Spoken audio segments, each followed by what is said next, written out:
Do you know someone who treats their birthday like it's just another ordinary day? No countdown, no party plans, no emotional buildup. Sometimes they don't even mention it unless someone asks. While everyone else is scheduling dinners, buying candles, and expecting messages, these people seem genuinely confused by the excitement. And at first glance, that can look strange. Psychologically, it's not strange at all.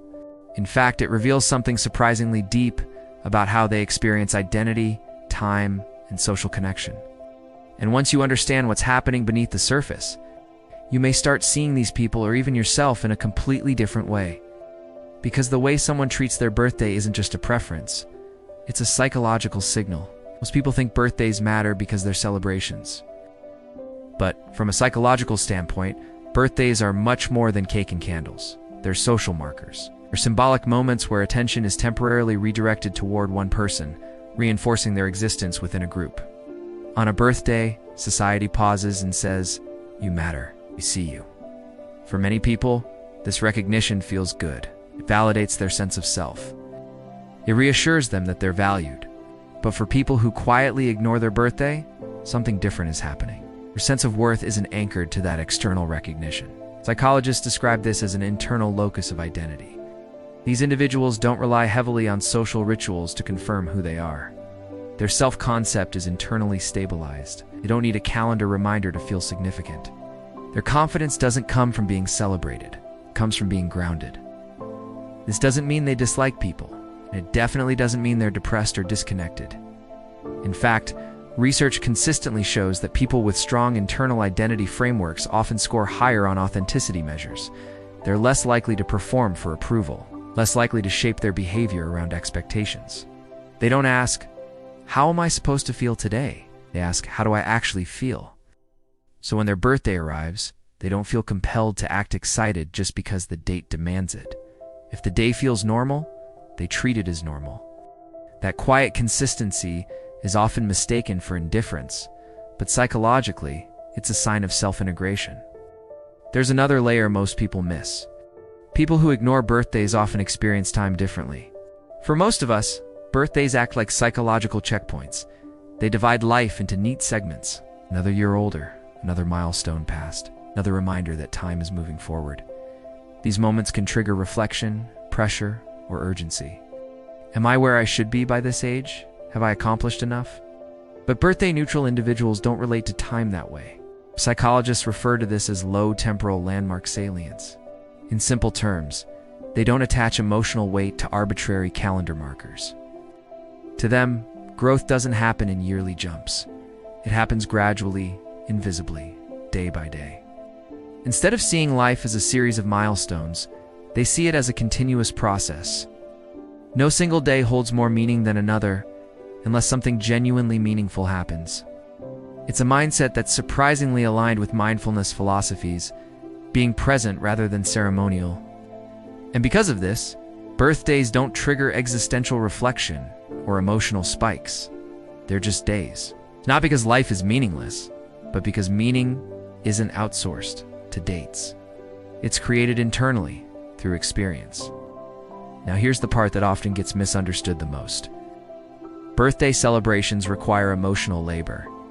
Even when they're fun, they demand energy. You're expected to respond enthusiastically, manage attention, express gratitude, and navigate social dynamics. You're expected to perform appreciation even when the situation feels overwhelming or unnecessary. For people who opt out of birthday rituals, this isn't avoidance, it's selectivity. Psychologists call this social selectivity theory. As people become more aware of their emotional limits, they become more intentional with how they spend social energy. They choose depth over frequency, meaning over obligation. These individuals aren't antisocial, they're socially efficient. They invest their energy where it feels real, where connection doesn't require performance. And for them, birthdays often feel like socially enforced participation rather than genuine interaction.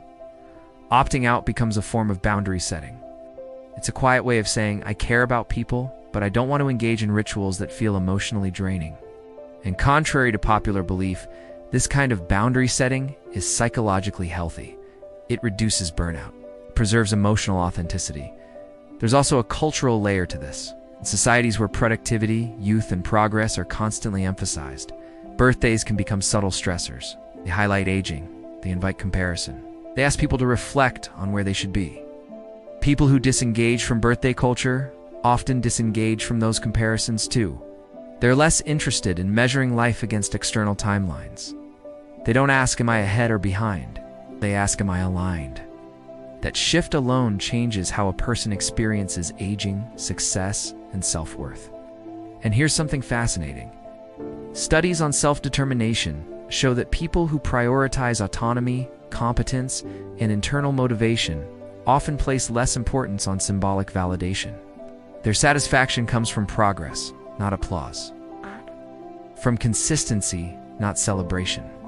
So when their birthday passes quietly, it doesn't feel like something is missing. It feels complete, because nothing external was required to make the day meaningful.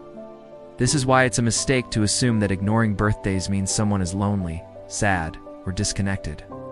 Often, it means the opposite. It means they've built an internal framework strong enough that they don't need ritual reinforcement.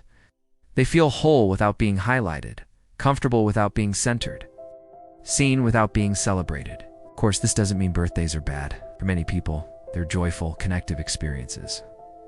Psychology isn't about labeling one behavior as superior. It's about understanding why different people need different things.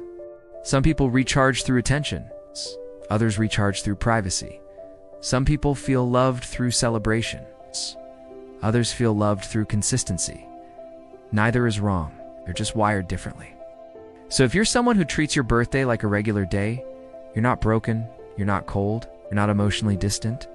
You're likely operating from internal validation, continuous time perception, and selective social investment. You value meaning over markers, depth over display. And that's not something to fix. It's something to understand. And if you know someone like this, maybe the most meaningful thing you can do isn't throwing a party.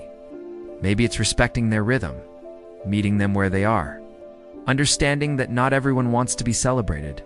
Some people just want to be understood.